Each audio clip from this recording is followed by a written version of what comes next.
Welkom, één en al. Dit is het programma Eigen Pad.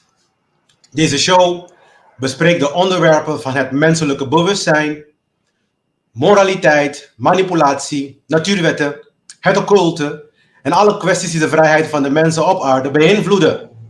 Mijn naam is Glenn Tram van thegreatworkexperience.com en ik ben je gastheer voor vandaag. Dames en heren, alle soorten regeringen, alle soorten controlestructuren zoals religies en centrale gecontroleerde monetaire instellingen zijn structuren om slavernij in stand te houden. Welkom. Vandaag weer bij een leuke show. Ik heb iets leuks voor jullie voorbereid. Vandaag gaan we praten over Matrix 4. Voor degenen die hier voor het eerst zijn, mijn materiaal is eigenlijk deel van het geheel, zeg maar. Dit materiaal dat ik nu ga bespreken eigenlijk. Dus wat ik daarmee bedoel is, je hebt vorige kennissen nodig om te volgen wat ik zeg. Dus voor degenen die het eerst zijn, begin eigenlijk zelf bij de podcast, bij podcast nummer 1. Of minimaal bij Eigen Pad seizoen 1.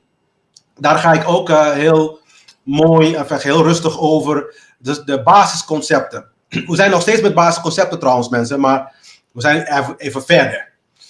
Dus laten we eventjes bij mijn sheet erbij pakken. Ja. Ik wil ook de mensen bedanken, want ik vergeet het bijna elke keer te vertellen. Ik wil ook de mensen bedanken die mij, zeg maar, die de donatie aan mij hebben gegeven. Of niet eens aan mij, maar aan de show. En daarmee, zeg maar, ik wil mijn dank uiten. Want ik heb nu volgens mij zo'n 8 manieren om te doneren. Dus mensen kunnen mijn werk op die manier, zeg maar, ondersteunen. Mijn werk vind je natuurlijk op www.thegreatworkexperience.com. Daar kan je mijn podcast zien, mijn artikel zien, je kan de media zien. Fijne avond. Je kan mijn feed kan je gebruiken om continu, zeg maar, bij te houden waar ik zit, zeg maar, met de podcast. Je kan, als ik een nieuwe podcast, zeg maar, naar buiten breng, dan krijg je meteen een bericht. Dus dat doe je met de RSS-feed. En ik heb 1 boek geschreven, genaamd Anarchos, maar die vind je ook in het Nederlands, Engels en Spaans. Dus mensen kunnen daar aan de slag, als ze dan eigenlijk meer willen weten van. Want ik praat in mijn boek ook heel veel over althans, ik geef een aanstalte om een oplossing, zeg maar, te geven. Maar goed, laten we even verder gaan. Er is een actie trouwens gaande nu, nog steeds. Ik krijg de laatste tijd krijg ik steeds minder en minder mensen inschrijven, maar het is nog steeds open. Je kan dan, zeg maar, de greatworkexperience.com intoetsen /promo of S2 van seizoen 2, S2-promo.html. Dan kan je, zeg maar, jouw e-mail achterlaten en dan maak je kans om 6 maanden gratis Scribe D te winnen. Ja, ik heb al een aantal mensen in de lijst, dus voor degenen die nog geïnteresseerd zijn, het is nog open. Ja. Dag Farida, welkom. Ja, we gaan starten met de eerste. Laten we even zo zeggen, we gaan een klein beetje dieper in het occulte. Je zult zien, elke keer dat de show verder gaat, ja, dan worden de materialen volwassener en volwassener. We gaan nog dieper en dieper in het occulte. En dit meneertje hier, die jullie hier zien, is Aleister Crowley. Met Aleister Crowley ben ik eigenlijk heel voorzichtig, want voor de beginners van het occulte is eigenlijk Aleister Crowley een verkeerde plek om te starten. Maar ik doe het nog toch, omdat hij noemt zichzelf een grijze magier. Een grijze magier, dus hij is niet donker en ook niet licht. En de reden waarom hij dat zegt is omdat hij heeft natuurlijk materialen geschreven. En hij heeft natuurlijk de traditie Thelema opgezet. Een van mijn favoriete tradities, heel eerlijk te zijn. Maar hij heeft zelf niet op de juiste manier geleefd. Hij heeft een andere pad, hij heeft eigenlijk een donkere pad gekozen. Maar in zijn uitleg, sommige dingen zijn gewoon klaarblijkelijk. Hij zegt gewoon wat hij bedoelt. En andere dingen worden dan verborgen. Dus je moet dat is een beetje, hij is een enigma.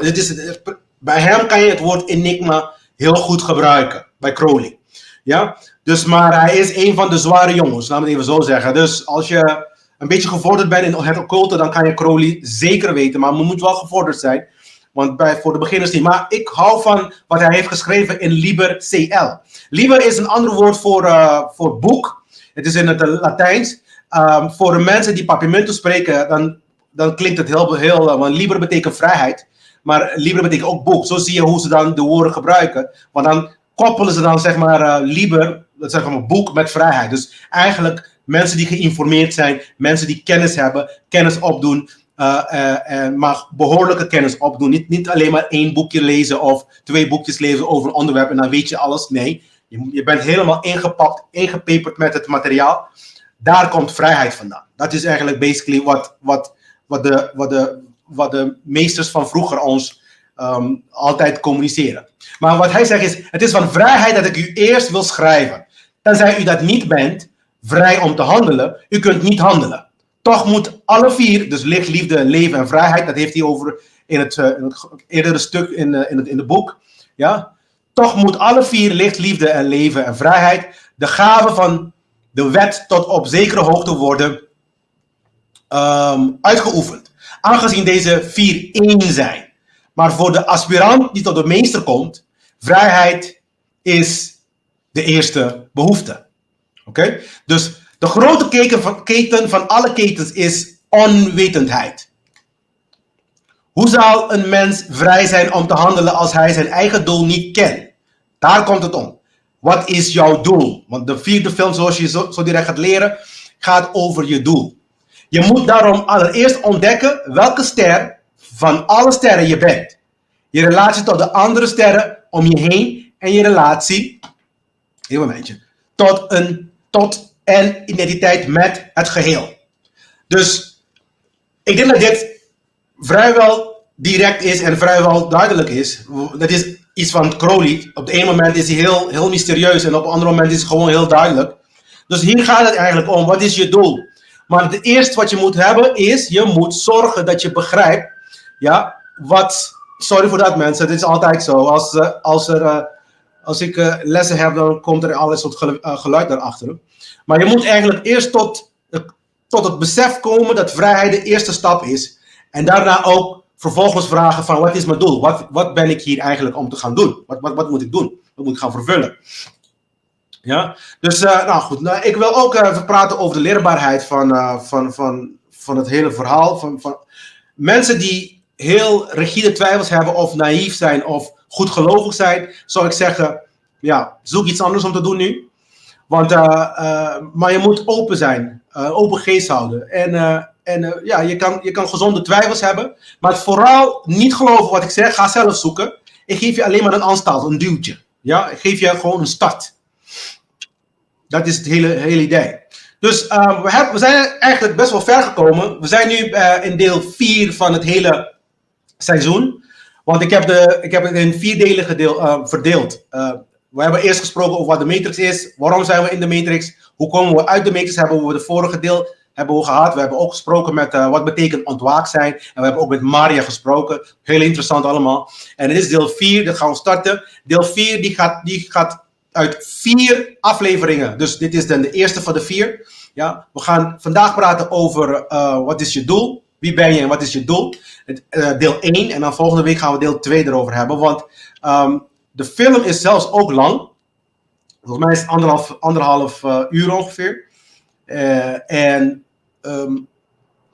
dus ik wil het niet te lang maken voor iedereen. Dus daarom ik heb het in 2 gedeeld. Daarom hebben we Maria weer in de show. Om te praten over doelen. Wat is je doel? Hallo. Belisie. Hoe gaat het?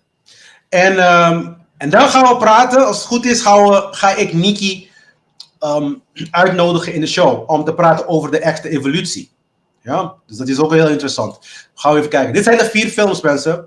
Dus de eerste, tweede en derde en de 4e film. De 4e film is helemaal naar rechts. Helemaal rechts heb je de 4e film. Ja, en ze zijn allemaal een allegorie.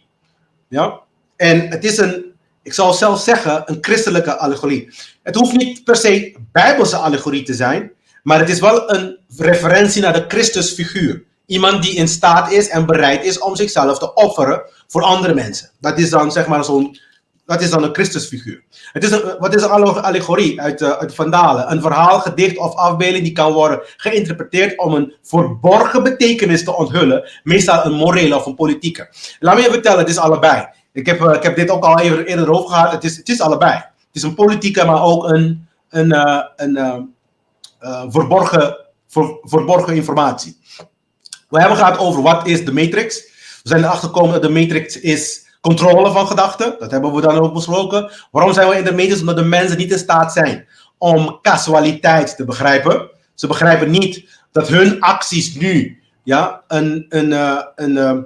een oorzaak. Hun acties nu gevolgen hebben voor de toekomst. Dat begrijpen mensen niet. Dat is dan causaliteit, oorzaak en gevolg. Dit is de wet van oorzaak en gevolg. En hoe komen we uit de matrix? We hebben ook over gehad met moed. Met heel veel moed en doorzettingsvermogen. Om continu de juiste gedrag te kiezen boven een slecht gedrag. Daar gaat het eigenlijk om. Ja? En dit is het moeilijkste gedeelte, want het vraagt iets van jezelf. Daarom zijn deze films ook niet zo populair, by the way. Ik ga ook uitleggen waarom het eigenlijk niet zo populair is. Want ze geven het eigenlijk, in de 4e film geven ze ook al een beetje aan waarom het niet populair is. En dan, vandaag gaan we praten over wie ben je en wat is je doel. Dat is dan zeg maar de boodschap van de 4e Matrix film. En daar gaan we nu zeg maar doorheen. Dus wie ben je, wat is jouw doel? Dat is eigenlijk een vraag dat iedereen zich moet vragen. Ik zeg zelf, en ik ga het nu al from the get-go, vanaf het begin al vertellen, dat op dit moment in een staat van slavernij, dan zou ik niet eens meer een andere doel bedenken dan zorgen dat wij met z'n allen moreel worden en compleet vrij zijn. Dat is dan de eerste stap. Want maar dit is iets persoonlijks. Ik heb zelf als persoon de opinie, dus als het mijn opinie is, dan vertel ik het. Anders zeg ik van, het is een feit. En dat moet je gewoon uitzoeken voor jezelf om te weten. Ja? Maar ik ben wel van opinie dat een leven die je leeft met een klein beetje vrijheid hier en een klein beetje vrijheid daar, is geen leven om echt. Het is niet waard. Het is niet waard. Want je kan nooit tot je hoogste potentie komen. Dus voor wat mij betreft, eerst vrijheid. Dat is mijn punt. Eerst vrij zijn en dan de rest. Maar de 4e film gaat over dit ook. Ja? Het gaat over van wat is je doel? Wat ben je hier komen doen? Ja? Dus de 4e film heet Resurrections. Omdat in principe, daar ga ik ook zo direct over hebben. In principe hebben ze de 3 films gemaakt. En er zou in principe geen deel 4 moeten komen. Maar ze hebben het toch gedaan. En de reden daarvan, min of meer, wordt wel vermeld. Daar ga ik ook erover hebben straks. Ze geven het aan. Het heeft te maken met de periode waarin we zitten. En het heeft ook te maken met de pandemie. Met de COVID-verhaal. Ik denk dat dat ook een reden is geweest, op een of andere manier, om. Of hebben ze dat zien aankomen, of hadden ze informatie die wij niet hadden, weet ik niet. Maar het wordt wel heel duidelijk in de film geportretteerd. Het wordt aangegeven. En dat is best wel interessant ook om even erover te hebben. Nou, we hebben gesproken over deze 3 personages. Dit zijn de 3 belangrijkste personages over de hele trilogy, maar ook de 4e Matrix film. Dat zijn de belangrijkste personages. Het is dan dag Edseline. Oh, Pabieno. Gefeliciteerd. Gefeliciteerd Edseline. Edseline Martens is vandaag jarig. Gefeliciteerd. Al het beste voor jou. En ik hoop dat je dan de komend jaar heel veel gaat leren bij Eigen Pad, zou ik zeggen. Ja, gelukkig verjaardag, ja. Cool. Ja, dus wij hebben we hebben gesproken over deze 3 personages en ze vertegenwoordigen in het occulte ook. Dus heb je ook 3 pilaren. Waar expressie van bewustzijn, waar bewustzijn zeg maar uit. Dus de bewustzijn die uit zich op basis van gedachten, emoties en acties. Nou, gedachten, intelligentie, begrip, waarheid. Emotie is hart, medeleven, liefde. Het is ook het heilige vrouwelijke kracht. En dan heb je dan mannelijke kracht. Mannelijke heilige kracht is actie, dus neo. En het is moed, geweten en vrijheid. Dat zijn de dingen. De vrijheid ook om actie te ondernemen. Want het is natuurlijk heel vaak wordt je acties ook gelimiteerd door deze constructies. Door de matrix-constructie. Ja, dus oké, dus dit zijn ook eigenschappen trouwens die iedereen moet hebben. Ja, en die moeten in één lijn zijn. Dat is ook de motto van de Great Work Experience trouwens. Ja, as you think, so you feel and so you do. Zo doe je ook. Ja, dit zijn de drie pilaren die eigenlijk iedereen moet bezitten. Ja, en het is geëindigd in de laatste film. Het is geëindigd dat Neo zijn leven heeft opgeofferd om de stad Zion te redden. Ja? Hij stierf in de machinestad genaamd Deus Ex Machina. Ja? Zoals je hier kunt zien, wordt Neo duidelijk geassocieerd met een Christusfiguur. Iemand die bereid is zichzelf op te offeren zodat anderen kunnen doorgaan. Oké, dus hier zie je ook dat de Deus Ex Machina Neo neerleggen nadat hij stierf. Je ziet haar. Maar op een of andere manier, er moet natuurlijk een deel 4 komen. Dus op een of andere manier moeten ze dan Neo herreizen. Dus wat hebben ze gedaan? Dus de film eindigt en de mensen die 3 films hebben gezien, die zullen denken van, oh, Neo en Trinity ook, die zijn dood. Dus die zijn er niet meer. Dus de film eindigt zo. Ja, maar blijkbaar, om een 4e film te maken, kunnen ze niet dood zijn. Ze moeten natuurlijk op een of andere manier weer terugkomen. Nou, de stad, de machinestad hebben Neo en Trinity bij elkaar wil gebracht eigenlijk. En ze hebben hun gerepareerd, blijkbaar. Dus dat ga je ook zien in het volgende, in Matrix 4. Nou, de film begint met deze error. Model 101 breach. Het is een cryptisch boodschap trouwens. Ja? Ik wil eerst uitleggen wat een modaal is. Want dit geeft de plot ook van het verhaal. En zo ga je ook zien van...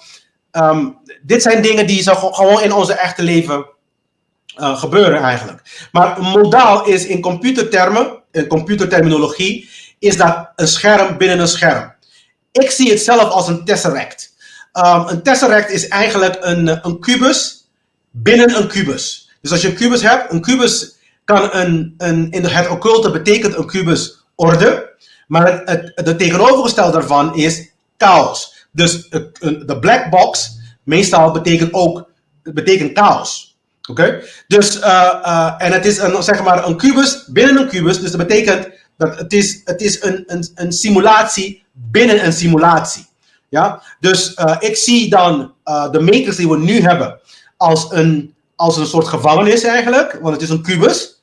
En dan heeft hij dan zeg maar een matrix. In die matrix heeft eigenlijk Thomas Anderson, de personage van Neo, heeft dan geprogrammeerd. En je zal zien ook, je gaat leren dat het onbewuste programmering was. Hij heeft het geprogrammeerd. Dus de 4e film, en heel veel mensen begrijpen dit niet. Daarom is de 4e film ook niet zo populair. Omdat nummer 1, de side effects, die waren niet zoals de eerste 3. Maar in de terminologie van het uitleggen van het occulte, vind ik dat deze film zeg maar een betere job heeft gedaan daarmee. Dus tot nu toe. Hè? Dus model 101 breach, zo begint de film. En dan zien we weer, het begint weer precies zoals bij de eerste film, bij The Heart of the City Hotel. Zo heet het. The Heart of the City Hotel, waar Trinity in zit. Oké? Maar zo zie je ook hier dat de E, die brandt niet. Van het hart. Ja? Je rekketik. Ja, het brandt niet. Een verbinding is verbroken. Iets is mis met je emotie. De E van emotie zie ik dat ook. Ja, iets is kapot. Nogmaals, je moet begrijpen dat vanaf de eerste film van de Matrix is in 1999 gefilmd. We zitten nu al in 2022. Dus we zijn al zeker 1999, 20 jaar verder. 23 jaar verder. En niks is veranderd. We hebben nog steeds problemen met onze hart. Letterlijk soms zelfs.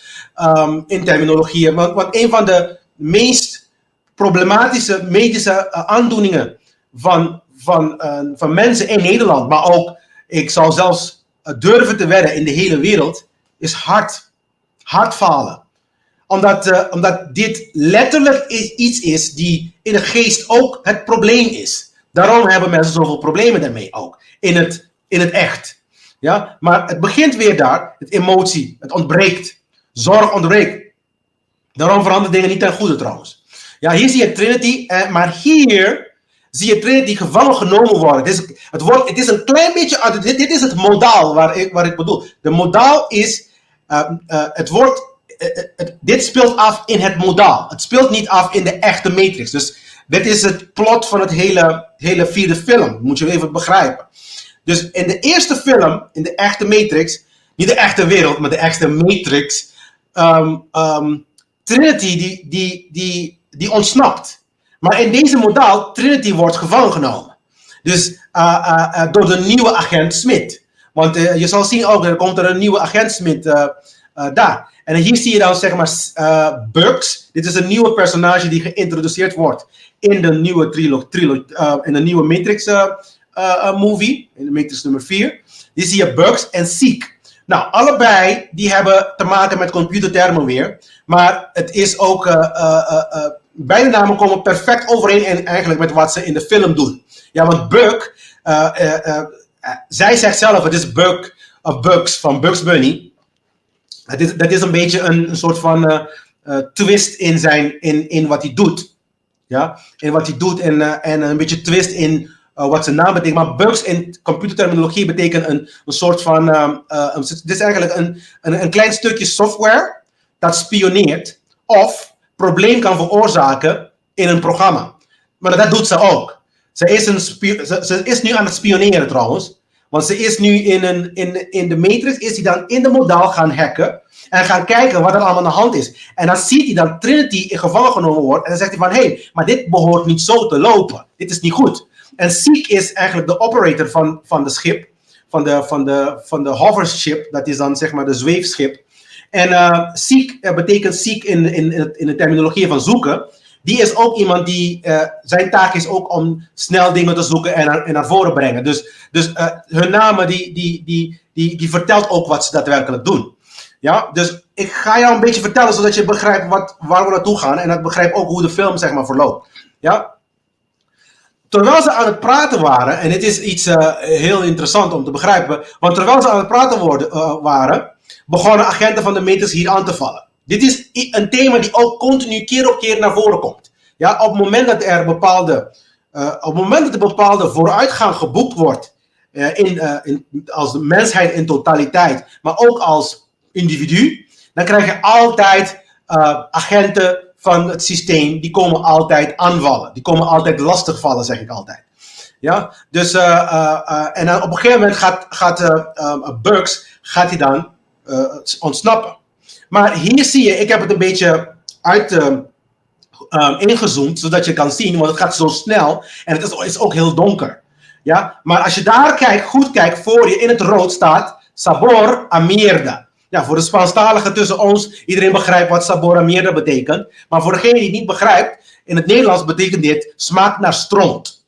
Ja? Dus dat zijn clues, blijkbaar, die achtergelaten worden voor degene die in de model aan het opereren zijn. Ja? Ja, het zijn tips die gegeven worden. Maar voor degene die dan de film kijkt, is dat het verhaal van Ze hebben ons weer stront gegeven. Ze geven ons continu stront. Dit is de plek van stront. Ze geven ons stront. We eten stront. En we geloven die stront. Dat is basically wat het is. Ja? Sabora Mierda. Dit is een soort grapje die Lana Wachowski heeft geïntroduceerd in de film. En trouwens, de eerste trilogie, de Wachowski Brothers heeft dat gemaakt. In de tussentijd zijn ze getransformeerd naar een vrouw. En men probeerde dan zeg maar via de film te relateren met de transgender community of met de binary community die je dan straks die ik straks gaat uitleggen. Maar het is niet zo. Ja? Dus uit een occulte perspectief, dit heeft niks daarmee te maken. En als jij goed luistert naar de dialoog van de personages in de film, ze maken het duidelijk dat het daar ook niet over gaat. Dat is ook dan zo, want mensen willen horen wat ze willen horen eigenlijk meestal. En niet naar de werkelijkheid of naar de realiteit van dingen kijkt. Ja? Het is altijd zo. Maar als jij goed luistert, dan ga je dan ook zien dat het daar niet over gaat. Oké, dus ze proberen zeg maar weg te komen. En dan hier zie je ze weer hier zie je haar glijden naar, zeg maar, van het bord waar eigenlijk Anderson op staat. En dan weer zie je de boodschap: for those who love to eat shit. Ja? Voor degenen die graag stront eten. Ja, dus het is continu een referentie naar onze huidige situatie. Ja, dat we houden van stront eten. Dat is het punt. We geloven de bullshit van de regering. We geloven het te graag. Ja, het heeft te maken ook met persoonlijke verantwoordelijkheid. Heel vaak heb ik ook over gehad. Maar er zijn nog meer clues daartussen. Want als je hier ziet, ik heb het zeg maar een andere scène genomen waar je ziet daar helemaal links. Je kan het misschien niet 1, 2, 3 zien, maar het gaat ook heel snel. Maar staat awake. Heel veel mensen zien dat niet. Staat awake. Helemaal links. Je hebt dan zeg maar de middelste. Je hebt dan de middelste licht. En dan helemaal aan de linkerkant, de meest linkse, staat daar op awake. Er was nog eentje, we zeggen van ja, ik ga dat niet instoppen, maar het staat exile. Dat betekent ga eruit. Uit jouw zeg maar gevangen gedachten. Uit de matrix. Exile. Just get out. Ga eruit. Ja? Of word wakker. Dat is dan zeg maar het referentie. Word wakker. Ja? Dus er zijn allemaal clues in dit modaal die achtergelaten worden om iemand wakker te maken in dat modaal. Dus dat is dat hele idee. Ja? Dus daarover gaat het. Nou, hier zie je Bugs. En dan zie je ook de reden waarom ze een hele transgender verhaal hebben van de Matrix 4 gemaakt. Is omdat deze vrouw Bugs een beetje je ziet ook dat ze dan nog een vrouw, nog een man is. En daarom hebben ze dat ook, maar dat heeft niks mee te maken. Het heeft een occulte betekenis nog steeds. De vierde film ook. Ja, en hier zie je dan zeg maar ze valt aan en ze gaat eigenlijk hier in de sleutelmakkerij binnen.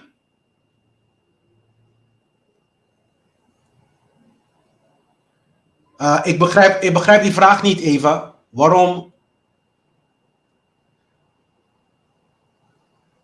Hij zegt, waarom klus en niet direct de boodschap? Ik begrijp het niet. Misschien beter die vraag formuleren. Ja, dus hier komt ze zeg maar, Bugs is aan het wegrennen. Bugs is aan het wegrennen van de agenten en komt de sleutel close. Aha, oké. Waarom close en niet direct de boodschap? Ja, ik begrijp nog steeds de vraag niet trouwens, sorry. Raadsels achterlaten en ja, dat is een goede vraag, weet je.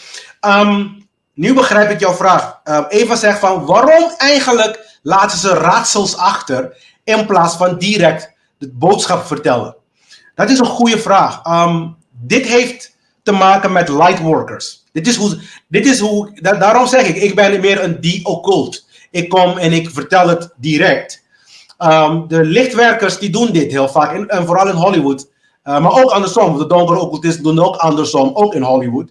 Het heeft te maken met het idee dat ze willen wel de proces van wakkerwording willen ze dan faciliteren. Maar op een of andere manier willen ze niet dat bepaalde informatie in handen vallen van die heb ik vorige keer ook uitgelegd, in handen vallen van de donkere occultisten, maar ook zelfs mensen die dan misbruik willen maken. Er zijn wel directe boodschappen in Matrix 4. Die ga ik zo direct ook noemen. Er is wel directe boodschap hierin. Ja? Maar heel vaak, dit is hoe ze dan werken. En ik heb ook hekel aan.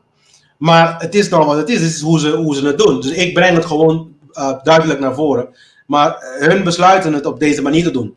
Het heeft ook te maken met hun kunstwerk. Het is ook in de kunstwerk de natuurwetten of de waarheid in verwerken. Dat is echt een hele mooie manier om het ook te doen. Maar dat is een goede vraag. Ik zou niet weten waarom ze dit steeds doen. Want ik word ook scheidsziek van. Je moet gewoon direct zeggen. Dat is ook een beetje wat ik doe. Dus maar dit hier verwijst ook meteen naar de personage van de sleutelmaker in deel 2. In deel 2 hebben ze de personage, de sleutelmaker, geïntroduceerd. En dit is de sleutelmakerij. En het heeft te maken met de sleutel is eigenlijk kennis. Ja? Het is in het bijzonder zelfkennis en causaliteit. Dus de kennis van zelf en de kennis van causaliteit. Dat is eigenlijk waar het naar refereert, continu. En, maar op een gegeven moment wordt Bugs door agent Smith, hier is hij agent Smith nog, naar binnen in een soort achterdeur zeg maar ingetrokken door agent Smith. En een achterdeur eigenlijk in de Matrix is een stukje software dat in een programma wordt gestoken, zeg maar. Maar waar alleen maar de programmeurs eigenlijk toegang toe hebben. Dat is eigenlijk een achterdeur. Ja? Een soort van portal. Ja? Dus zo zie je ook in Matrix 3, volgens mij hebben ze ook heel veel over achterdeuren gehad. Misschien heb ik het niet uitgelegd, maar bij deze leg ik het uit. Want ik ben zelf ook een programmeur, dus ik weet dat een achterdeur is meestal je laat een deur open alleen maar voor de programmeur om binnen te komen. Dat is een beetje, en dit is wat Agent Smith hier heeft gedaan. En die heeft dan Bugs binnengetrokken. En dit gesprek is heel belangrijk en ook heel leidend voor de hele plothoeken. Ja, laten we even het gesprek tussen die tweeën zeg maar, analyseren zelfs. Ja? Bugs vraagt aan agent Smith, waarom heb je me gered? En Smith antwoordt, jij eerst. Wie ben je? En dan, waar kom je vandaan? En Bugs antwoordde, mijn naam is Bugs, weet je wel, Bugs Bunny eigenlijk. Weet je dat dit een modaal is? Zegt hij tegen Agent Smith. En Smith zegt, wat is een modaal? En Bugs zegt, modaal wordt gebruikt om programma's te ontwikkelen. Ja? Dus wat Bugs probeert uit te leggen is dat de modaal is gemaakt om direct om mensen wakker te maken. Dat is het eigenlijk. Om eigenlijk hem wakker te maken. Ja? Want Agent Smith is nog aan het slapen hier. Dat is het. En eenmaal je dit begrijpt, begrijp je de hele plot van het hele film. Als je dit niet begrijpt, dan is de film een vaag iets. Ja? Dus de modaal werd gebruikt om agent Smith, de nu agent Smith, wakker te maken. Daarom is hij gemaakt. En het is gemaakt binnen een andere programma. Dus daar gaan we het straks direct over hebben. Ja? En dan zegt hij, begrijp je dat je een digitaal bewustzijn bent? En ze noemen dat, het woord die ze gebruiken is een sentient. Dat is het woord die ze graag gebruiken in de film om mensen of programma's te benoemen die binnen en buiten de meters kunnen reizen. Ja? Ze kunnen in de meters gaan, ook daarbuiten te gaan. Ja? Ze noemen dat sentience. Ja? Dus ze noemen dat een digitale bewustzijn. Ik heb het vertaald naar een digitale bewustzijn. Dus Bugs zegt, weet jij, agent Smith, dat jij een digitale bewustzijn bent? En Smith zegt, ik weet wat ik ben. Ja? Net zo goed als ik weet dat het mijn taak is om je te jagen op bewuste mensen zoals jij. Dus agent Smith zegt, mijn taak is om mensen op bewustzijn zoals jij, want Bugs is ook een digitale bewustzijn, zegt Agent Smith, ik weet dat is mijn taak, om jullie, zeg maar, te jagen.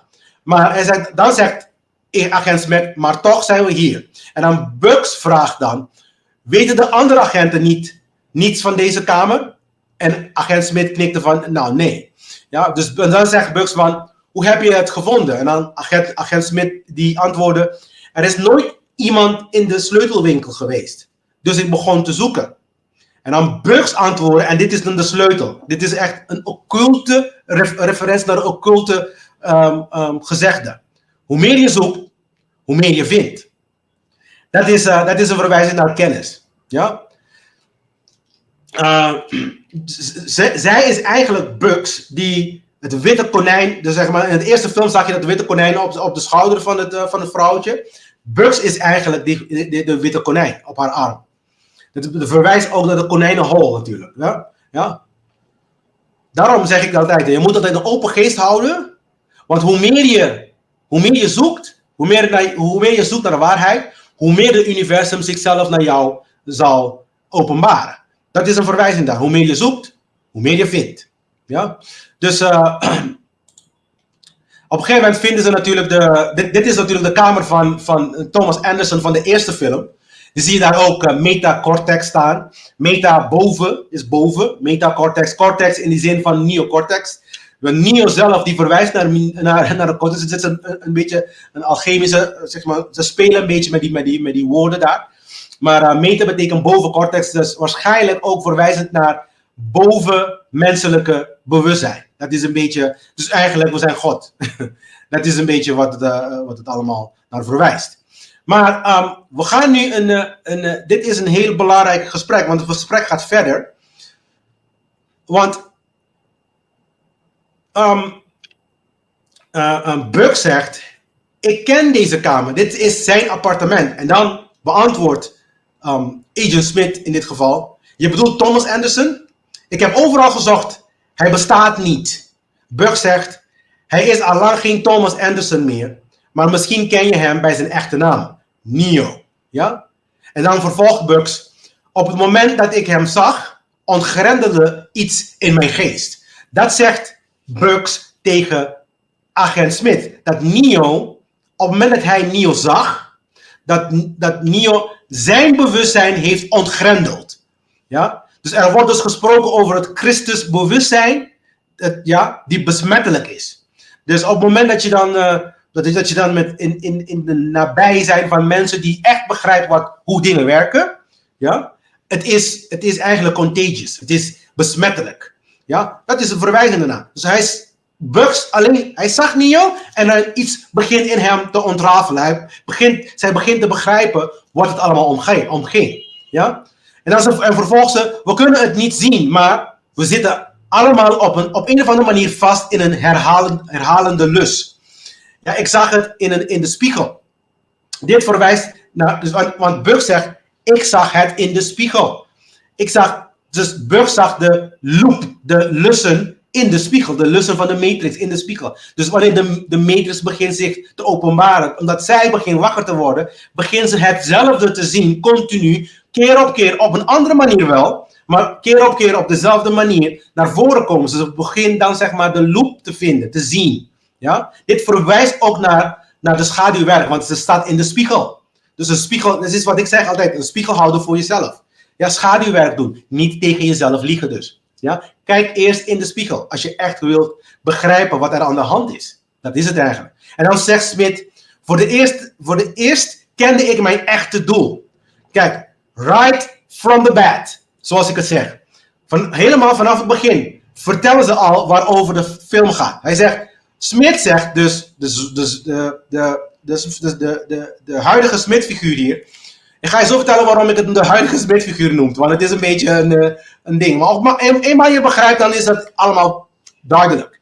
Ja, deze Smith zegt nu, voor het eerst kende ik mijn echte doel. Ik wist wie ik was en wat ik moest doen.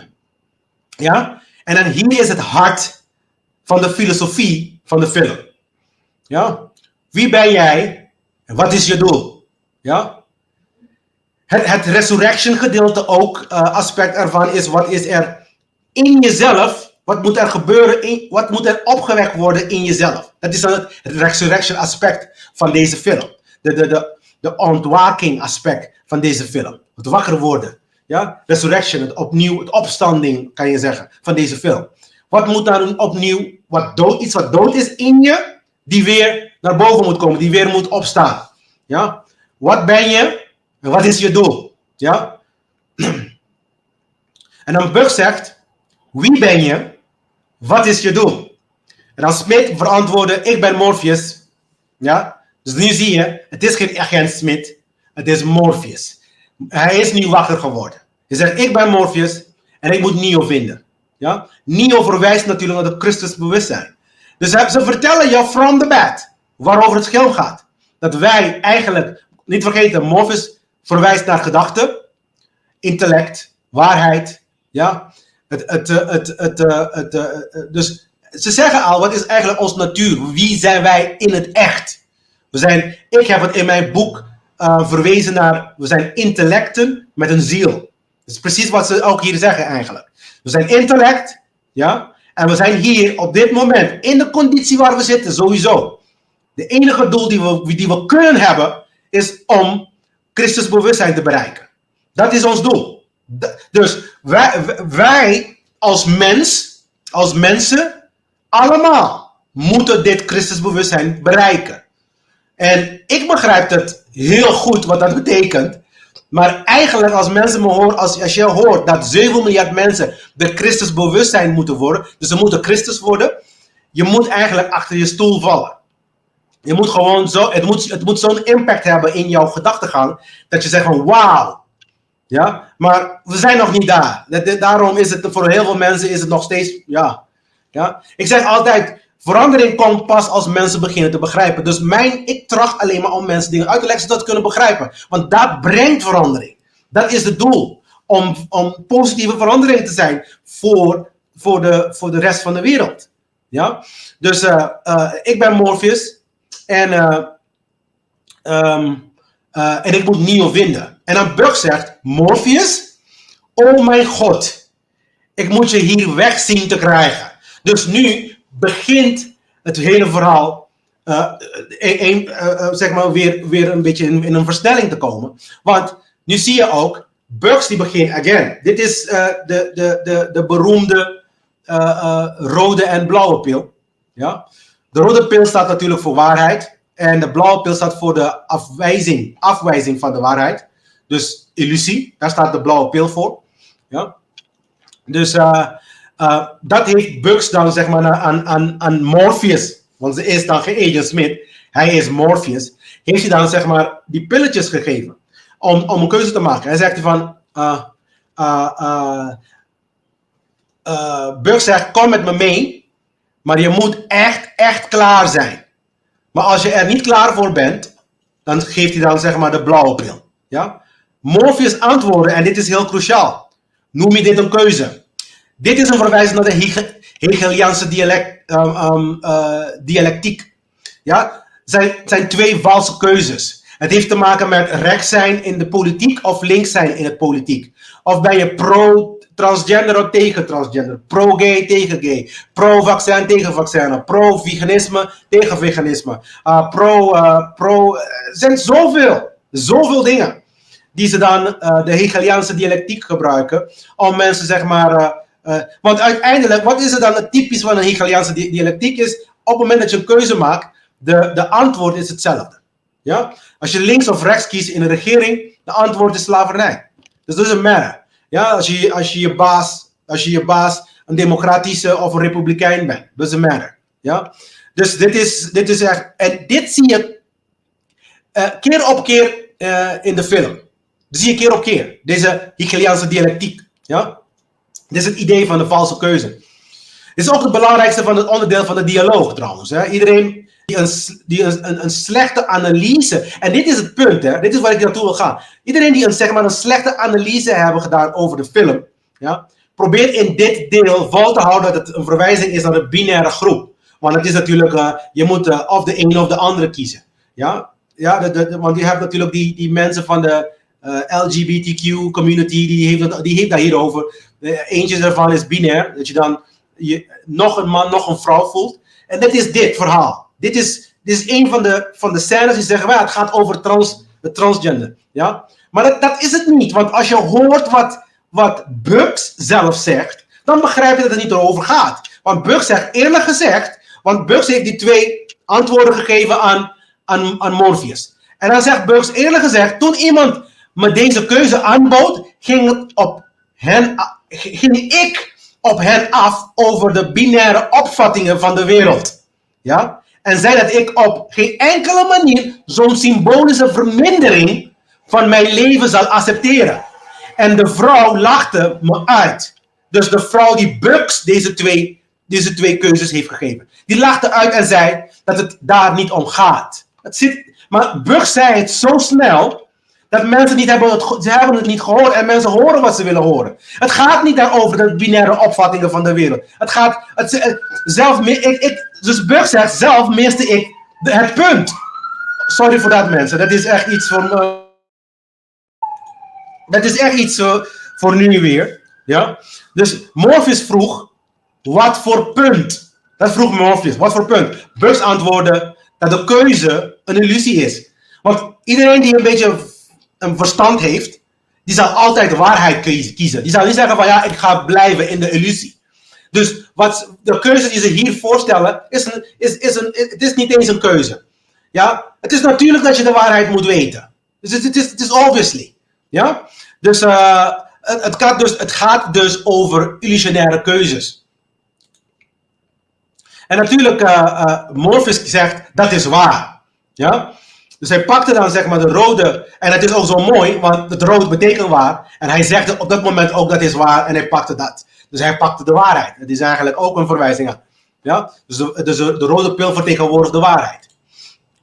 En dan zie je, hè, op het moment dat er vooruitgang is, ja, in iets, komen de agenten, ja, komen ze aanvallen. Altijd. Dit zie je ook keer op keer in de film. Want ik denk dat de regisseur, ja, Lana Wachowski, het is een van de Wachowski brothers, vroeger waren ze Wachowski brothers, nu heet ze Lana Wachowski, die heeft dan het film geregisseerd. Die brengt het keer op keer weer naar voren. Op het moment dat er mensen, als individu, maar ook als collectief, als mensheid, vooruitgang boeken, dan komen ze met geweld, ja, om tegen te houden. Want het is heel simpel, deze mensen willen in macht blijven. Dat is eigenlijk, dus volgens mij een kind kan de was doen daarmee, om die conclusie te trekken. Ja? Dus dit motief komt keer op keer. Het verwijst naar het moment dat met het minst vooruitgang, zeg maar, krijg je dan zeg maar dit verhaal. Dit is het. En oké, nu kan ik het heel goed uitleggen, want Neo heeft, of Thomas Anderson hier nog steeds, je ziet hem weer, dat is dan het held van het hele verhaal, die slaapt weer. Ja? Hier slaapt hij niet helemaal, maar duidelijk zie je dat hij dan een beetje geïrriteerd is en een beetje boring. Ja? Hij zit een beetje te slapen eigenlijk. Ja? Zijn nieuwe... In de Matrix 4 praten ze over de Matrix Trilogy. En dat is dan, het gaat over een spel. Dus de Matrix Trilogy die een film was voor ons, in de Matrix 4, wordt het naar voren gebracht als een spel. En Thomas Anderson heeft beloofd om dat spel nooit meer, zeg maar, die trilogy te maken en niet meer aankomen. En dit is dan de volgende opdracht van zijn baas. Dit is dan om het spel binair te maken. Again, hier wordt het niet verwezen naar de binaire geslachtsgender verhaal. Maar het wordt verwezen naar de Hegeliaanse dialectiek. Ja? Dus hier zie je eigenlijk, zeg maar, hij daar. Want je moet het zien ook. Het film komt uit een occulte perspectief. Ja? Daarom moet je in die geest het bekijken. Je moet het niet bekijken in al deze politieke dingen. Ja? Maar wat ik eigenlijk adviseer is om goed naar de dialogen te luisteren. Want heel vaak de dialogen die geven heel veel informatie naar ons bent. Maar we kijken alleen maar naar de special effects en de leuke dingen die gebeuren. Ik vind dit ook best wel leuk, want de manager van Thomas Anderson, die heeft Thomas Anderson uitgenodigd om een kopje koffie te gaan drinken. Ja? Nadat Thomas Anderson blijkbaar onbewust in de modaal heeft geprogrammeerd om Morpheus wakker te maken. Want de modaal, dus deze Thomas Anderson, die heeft een modaal gemaakt, ja, zodat Morpheus wakker kan worden. Want Morpheus in het echte verhaal, en ook hierin, zijn taak is om Neo te gaan zoeken. Ja? Dus er is iets gebeurd. Dus Neo is een aantal keren teruggezet in een slaaptoestand, eigenlijk. Die ga je later leren. Is hij teruggezet in een slaaptoestand, vaker teruggezet in de slaaptoestand. En dus onbewust heeft Neo, heeft hij dan in de binaire spel die je daar net zag, heeft hij dan zeg maar geprogrammeerd dat Morpheus wakker wordt. En als Morpheus wakker wordt, dan gaat Morpheus Neo opzoeken om Neo vervolgens wakker te maken. Dat heeft hij allemaal onbewust gedaan. Maar Jude heeft dan, ik vind het naam Jude ook best wel leuk, van Judas. Maar Jude heeft dan Neo uitgenodigd voor een kopje koffie. Ja, en eigenlijk, dit is hoe het gesprek gaat in de coffeeshop. Jude zegt tegen Thomas: de eerste keer dat ik de Matrix spellen speelde, schrok ik van de paradoxen tussen de vrije wil en het lot. Ja? Doen we allemaal algoritmen wat we moeten doen, of kunnen we ontsnappen aan onze programmering? Kijk, wat ik heb dan verteld over de eerste film, de eerste 3 films, samenvat hij hier, Jude samenvat het met Thomas Anderson in 1 zin. Ja? Zijn wij vastgebonden aan ons lot? Of kunnen we zeg maar ontsnappen van onze programmering? Natuurlijk kunnen we ontsnappen van onze programmering. Je hebt een vrije wil, je kan kiezen wat je wil. Maar ze willen je laten geloven, en dit is weer de stront van de regering, ze willen je laten geloven dat dat niet mogelijk is. Ja? Dus Jude die zag wel dat Thomas Anderson een beetje heel erg geïnteresseerd was in. Hier zie je weer Tiffany, dit personage Tiffany. Dat is natuurlijk de Trinity. Ja? En op een of andere manier zag Neo haar. In dit geval hebben ze Trinity ook weer in de Matrix gezet. Ze hebben Trinity ook gerepareerd, blijkbaar. Maar nu hebben ze Trinity zeg maar een valse identiteit gegeven. Ze hebben haar, hier heet die Tiffany. En hier heeft ze 2 kinderen en een man. Ja, Chad. Haar man is Chad. En dan probeert, Jude zag dat Neo heel erg aangenaam naar Tiffany keek. En heeft een aanstalten gedaan om die 2 bij elkaar te komen. En dit is eigenlijk ook een hele belangrijke deel van het film. Want de film die komt continu weer naar voren over een genuine connectie. Dus zeg maar een eerlijke connectie tussen partijen eigenlijk. Vooral tussen het mannelijke en het vrouwelijke. Ja? Het idee om het mannelijke en het vrouwelijke te laten verbinden. Ja? Het gaat om binding eigenlijk hier. Ja? Een echte oprechte binding tussen mensen hebben. Ja? En daarom zeg ik, het zijn clues die achtergelaten worden. Want deze film is de 21, volgens mij was het in de kerst 2021. In kerst 2021 zeg maar, is hij uitgebracht. En waar mensen in lockdown waren. Ja? Dus het zijn clues. Ja? Dus een echt oprechte verbinding. Ja? Omdat men wil de mensen uit elkaar halen. Men wil ook liefde weghalen van actie. Ja? Laten we even kijken, want binnen enkele ogenblikken zullen we dit nog beter begrijpen zelfs van de analist. Ja, dus Thomas Anderson keerde terug naar zijn kantoor. En zijn baas die roepte hem binnen in het kantoor van de baas. En dan, daar zie je ook een buste. Dat is dan zeg maar het hoofdje van de vorige Agent Smith. Van de eerste 3 films. En dan zie je daar met zijn mond helemaal kapot zo. Het is een verwijzing naar Agent Smith. Dus nu weten we wie de echte Agent Smith is. Ja? Dit is dan dus de echte Agent Smith. En wanneer Neo binnenkwam, ja, staat hij naar buiten te kijken. En dan vertelde hij ook een zin die Agent Smith in die andere films ook zo leuk vond. Hij zegt, miljarden mensen leven gewoon hun leven onbewust. Dus dat is dan duidelijk een verwijzing naar Agent Smith in de vierde movie. Dus dit is de nieuwe Agent Smith van de vierde film. Ja? En dat is ook meteen een verwijzing dat mensen nog steeds slapen. Nog steeds. En hij zegt, dus de baas zegt, ik heb altijd van die lijn gehouden. Elke keer als ik hier sta, oh mijn god, het is al volmaakt. Dit is ook een verwijzing naar het feit dat het controlesysteem zo goed zijn werk doet. Dus mensen die quote-unquote wakker zijn, doen blijkbaar geen goede werk. Want mensen zijn nog steeds aan het slapen. Nog steeds. Ja? En eigenlijk zegt hij ook van, nou, het is zo perfect. Het lijkt alsof het echte leven, dus het leven die wij nu in zitten, zelfs een simulatie is. Nou, ik weet niet wat ik daarmee moet doen. Moet heel eerlijk zeggen. Ik persoonlijk denk niet zo. Ik denk dat mensen gewoon geprogrammeerd zijn. En dat het programma gewoon, je moet gewoon een ander programma hebben en klaar. Maar blijkbaar de regisseur die wil dat ook als een soort van anekdote is om over na te denken. Zitten wij nu ook in een virtuele realiteit? Nou, er zijn wat theorieën die daar rondgaan. En ik kan ook invinden sommige dingen. Maar ik hou van mijn benen op de grond te houden, zeg maar, mijn voeten op de grond te houden. Dus ik zeg gewoon, we zijn gewoon goed geprogrammeerd. Heel goed geprogrammeerd.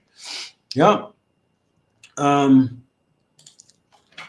Ja, dus dit is de echte reden waarom hij eigenlijk geroepen werd in de kantoor van de baas. Ja. De baas zegt van onze geliefde moederbedrijf, Warner Brothers, heeft besloten een vervolg op de trilogie te maken. Dus de Matrix-trilogie. Ze maken duidelijk dat ze ons contract zullen ontbinden als we niet meewerken. Ja, dus dat zie je daar ook. Dat is ook heel erg belangrijk om te begrijpen. Nu heet de bedrijf waar Thomas Anderson werkt, heet Deus Machina. Ja, en dat is een hele interessante twist in het hele verhaal. Want niet vergeten, de machine die heette Deus Ex Machina. Ja, en hier heet het Deus Machina. Ik weet niet, heb ik dat al uitgelegd? Ik denk niet dat ik het heb uitgelegd. Nou, volgens mij ga ik hem nog uitleggen. Ik moet het nog uitleggen, maar hou dat in de gaten. Ja, het heet hier, dus dat zie je helemaal boven op de boek. Dus Machina. Ja, ja. Want het idee is, ze willen een vervolg maken aan de trilogie. Ja. En Anderson beloofde eigenlijk dat hij geen vervolg op die trilogie zal maken. Hè? Dit zou een verwijzing kunnen zijn dat de Wachowski brothers, die hebben ook besloten om geen vervolg. En ik dacht te herinneren dat dit ook het geval is in een interview. Dus dat ze hebben vermeld dat ze het niet willen doen.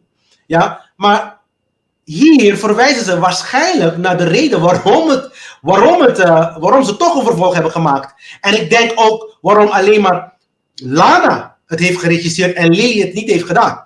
En ik denk zelf dat want Lily is naar buiten gekomen in interviews.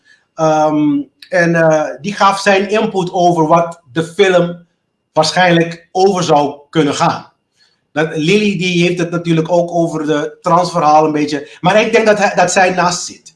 Dus er is alleen maar twee opties over. Of is Lana de esoterische, zeg maar, denktank achter de Matrix films. Of ja, hebben hun allebei gewoon van boven, wat ik ook denk dat heel erg mogelijk is, hebben ze gewoon, zeg maar, de script gekregen en gaan maar registreren. Wat heel vaak het geval is ook trouwens. Regisseurs die soms begrijpen niet de esoterische, occulte gedeelte van de films die hun gaan regisseren. Ja? Dus ik kan dat ook meeleven, zeg maar. Zeker weten zelfs. En de baas zegt tegen Anderson, ik weet dat je zei dat het verhaal voor jou afgelopen was, maar dat is het mooie van verhalen. Ze eindigen nooit echt. Of wel. Ja? Dit verwijst naar ons eigen verhaal ook. Hè? We doen en vertellen steeds weer dezelfde dingen, alleen iets anders. Elke keer komen we met dezelfde idiote dingen weer naar voren. De regering komt met dezelfde methode weer naar voren, alleen maar iets anders. Ja? Wij vertellen al deze, bijvoorbeeld het Christusverhaal is weer verteld hier in de Matrix. De Matrix zelfs is weer opnieuw verteld op een andere manier, om dezelfde boodschap weer naar buiten te brengen.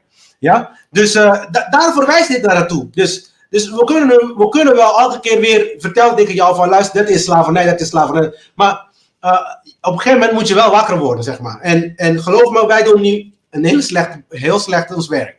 Als ik eerlijk mag zijn. Het moet meer. Dus opeens zie je dan een scène waar ze dan Neo, die krijgt dan zeg maar een psychotische inzinking, noemen ze dit.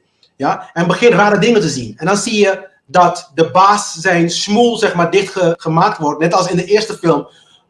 Wanneer Neo op het eerste moment zeg maar zijn eerste aanraking is geweest met Agent Smith. Dit is weer Agent Smith trouwens. Dit is weer Agent Smith en zijn mond wordt eigenlijk dichtgeschroefd.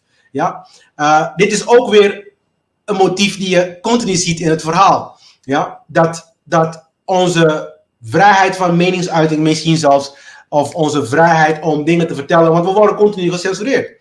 Ja? Dus dat is wat ze willen ook. Ze willen het willen doen. En straks gaat de analist uitleggen waarom Neo het ziet in het gezicht van Agent Smith en niet wist zichzelf. Dus wanneer Neo dat ziet, dan poef, komt hij in het kantoor van de analist. Dit is dan de psychiater eigenlijk. Ja? Maar dat is in principe, we noemen dat dan de analist. Ja? Ja, en dit is mijn optiek hierover.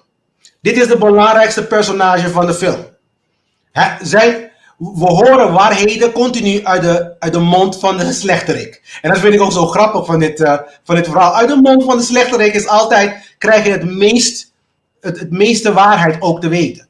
Ja? Natuurlijk gebruiken ze de waarheid om hun eigen agenda zeg maar, voor te zetten. Maar hun zijn wel heel erg bewust van de waarheid. Maar de psychiater, die representeert de sociale ingenieurs. Social engineers. Ja? Zijn de mensen die dan bedenken hoe ze dan zeg maar mensen willen laten denken, willen laten gedragen, willen laten voelen. Alles.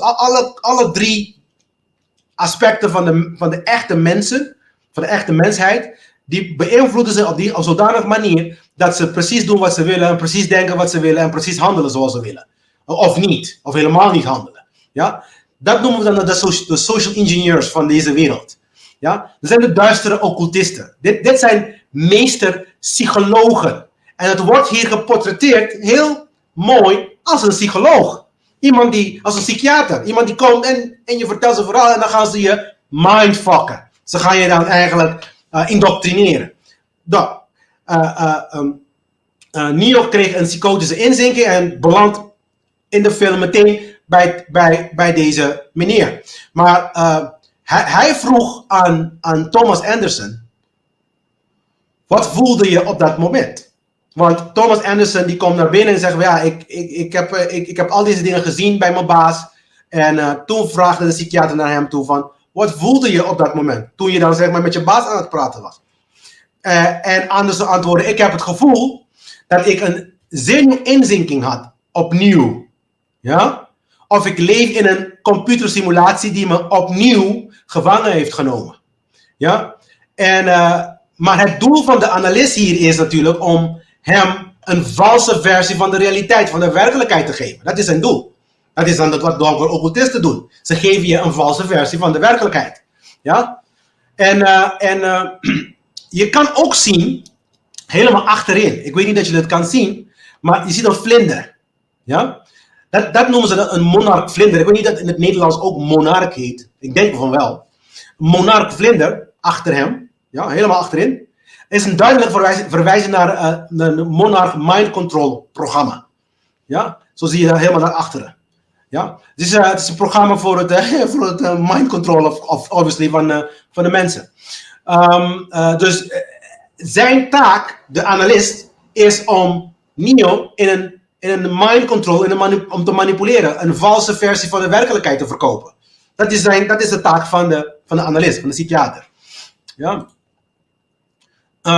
Zo ging het gesprek tussen die twee. Ja? De analist zegt dan, dit is niet zo'n grote keuze, want Neo die vertelde natuurlijk van, ik heb het gevoel dat ik een zenuwinzinking had, of dat ik dan een computersimulatie, in een computersimulatie zit gevangen, weer. Oké. Dit is weer het verwijzing van de twee keuzes, de dialectiek. Ja? Maar nu, eentje ervan is wel waar. Maar dit is de mindfuck of het verhaal.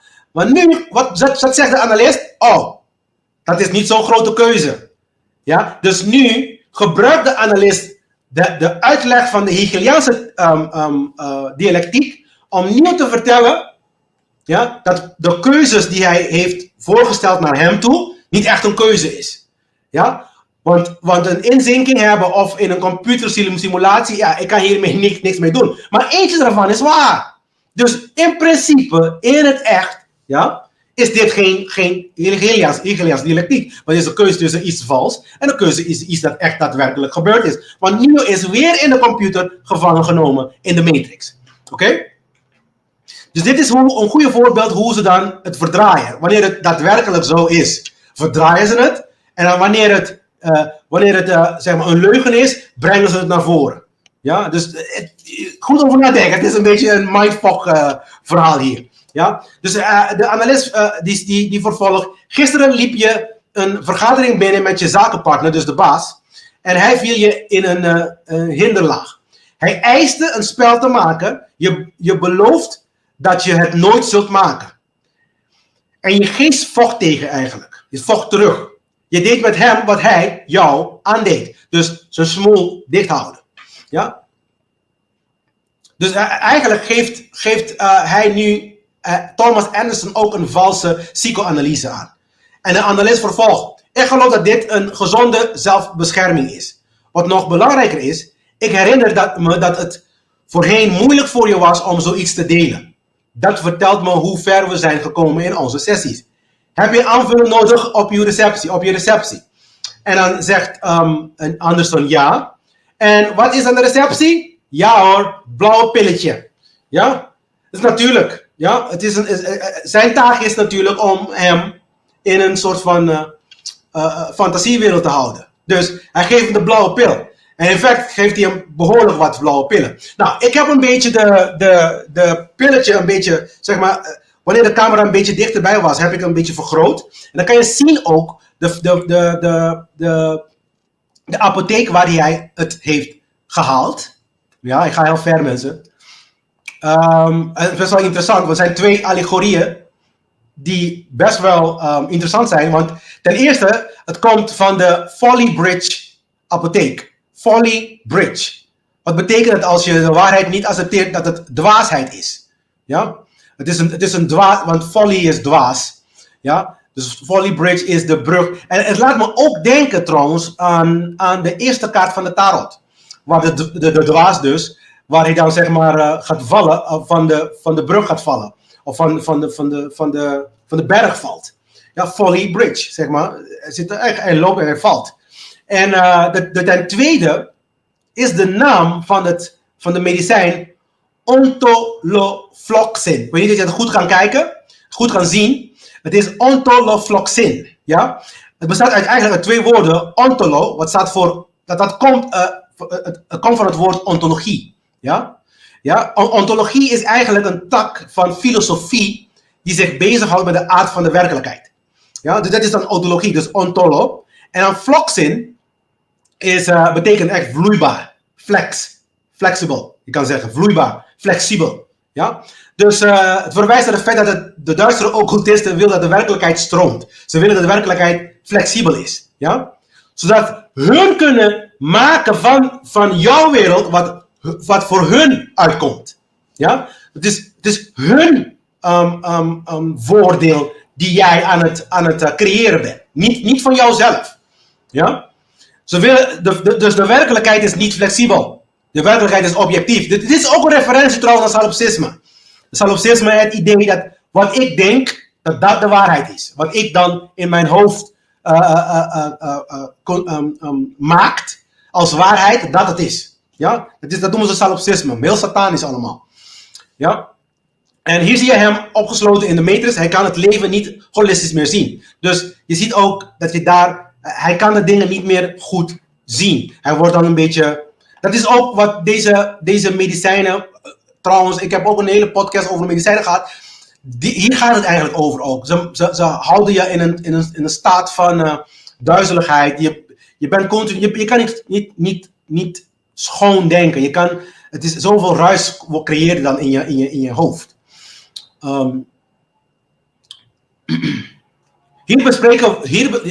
Daarna komen ze dan zeg maar weer terug naar de kantoor van Thomas Anderson. En hier zijn ze nu aan het bespreken waarover de Matrix 4 game over zal gaan. Ja? En een van hen zegt, wat maakt de Matrix zo anders?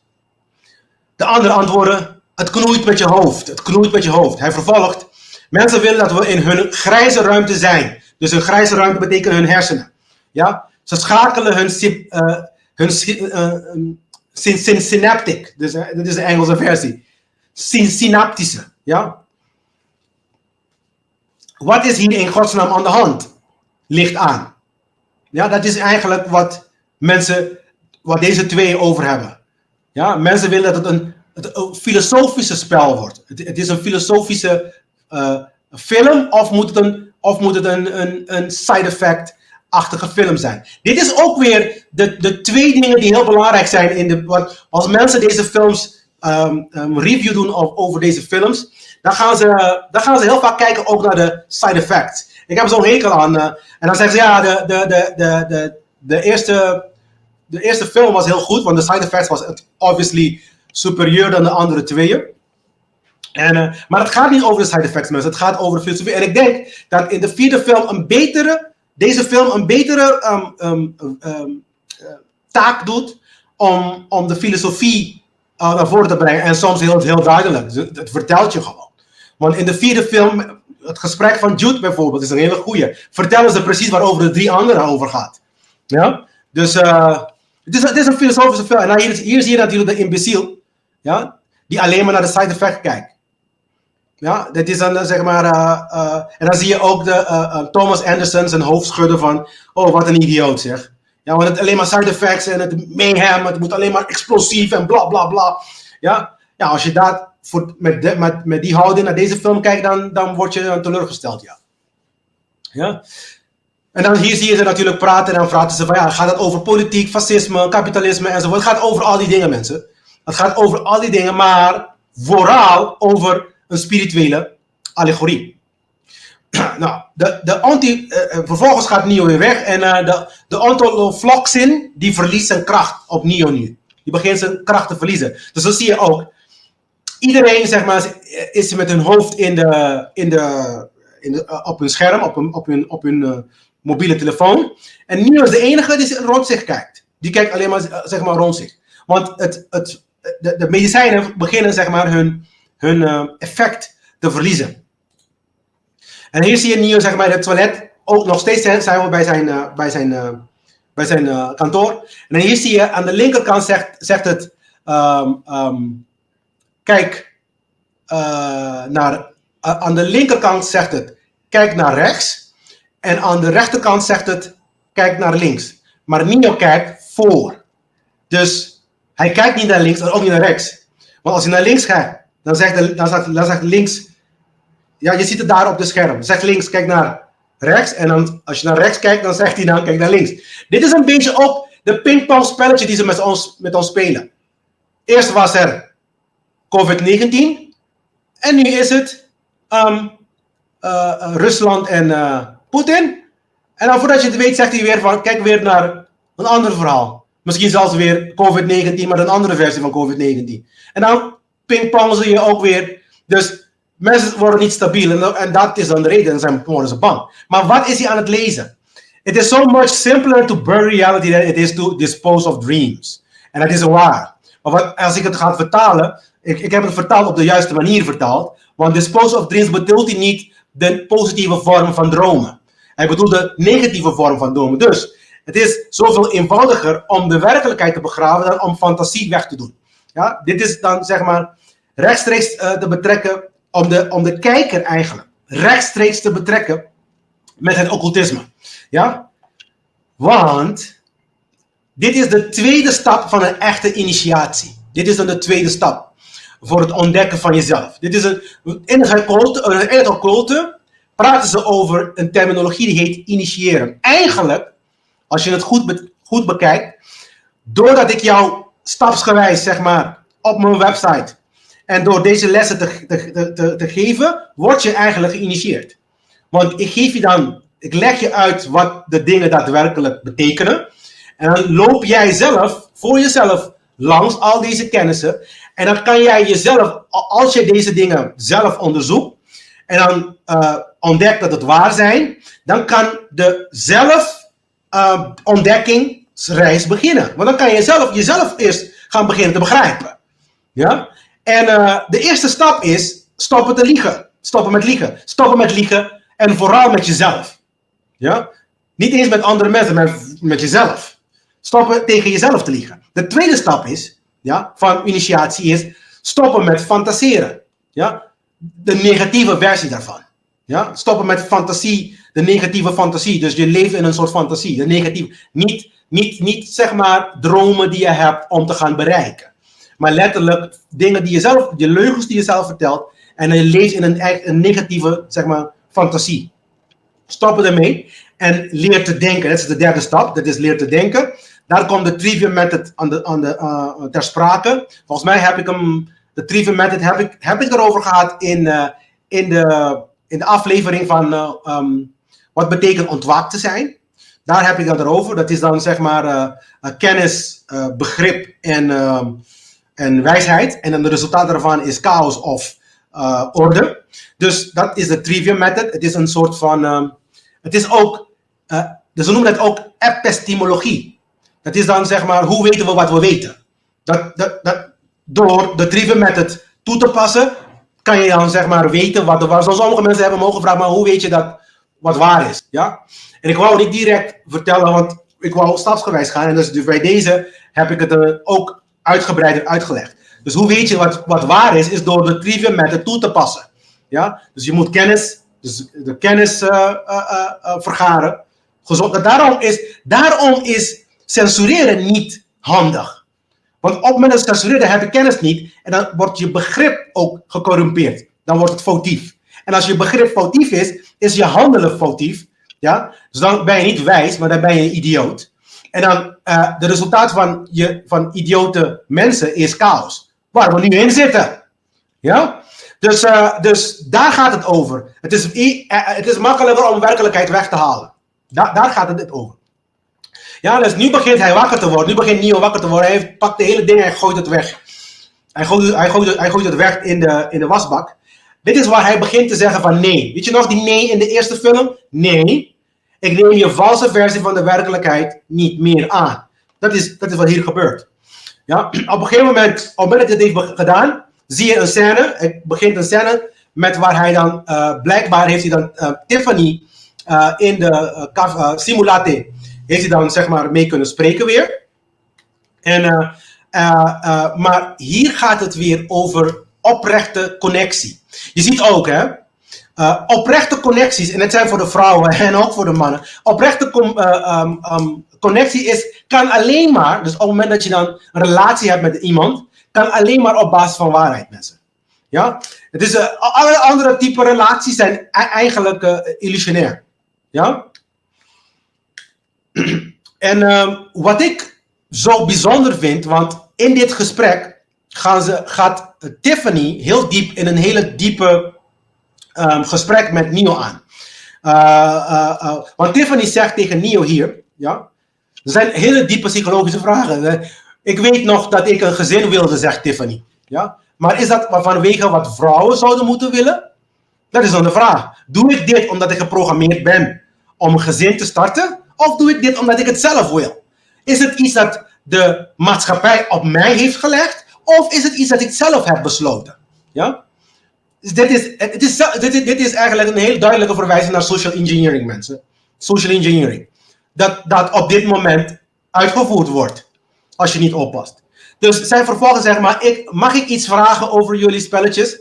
Zegt die Tiffany tegen Neo. Er is een vrouw, Trinity heet. Ik heb tegen Chad, mijn man, gezegd dat de vrouw precies op mij lijkt. Hij lachte. Toen lachte ik ook. Want hoe kan het? Maar het maakte me boos. Ik haatte mezelf dat ik moest lachen. Ik wil hem zo hard, maar niet zo hard schoppen. Maar misschien net genoeg om zijn kat eraf te breken. Op dit moment zegt Tiffany tegen Neo. Heb je waarschijnlijk zelf spijt dat je hier bij mij zit. En Anderson toonde in ruil daarvoor geen probleem over haar frustratie. Want haar woede om deze valse realiteit, zeg maar, eigenlijk niet meer te willen. Dus Anderson antwoordde, dit is het beste wat ik in lange tijd heb gedaan.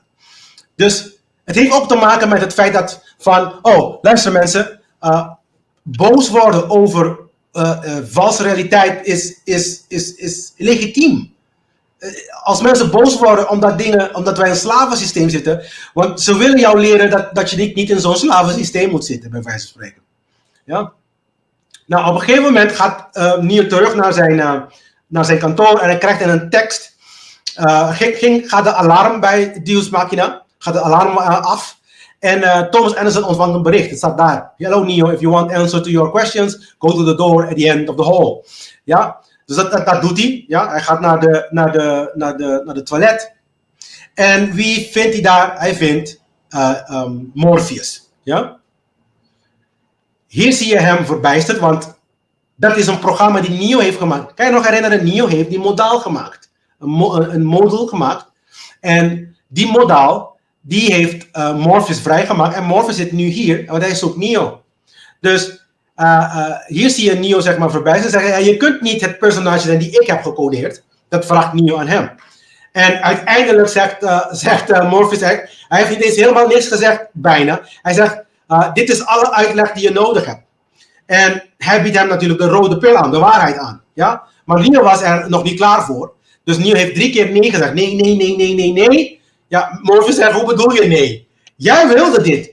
Dit is jouw idee. Dus, en dat klopt. Want hij heeft de modaal geschreven. Hoezo nee? Je hebt mij geprogrammeerd om jou te zoeken om de rode pil te geven. En nu kom je mij zeggen van nee. Ja? En dan zegt hij tegen Morpheus, Morpheus was een beetje geïrriteerd. Want hij vertelde Morpheus dat het een experiment was.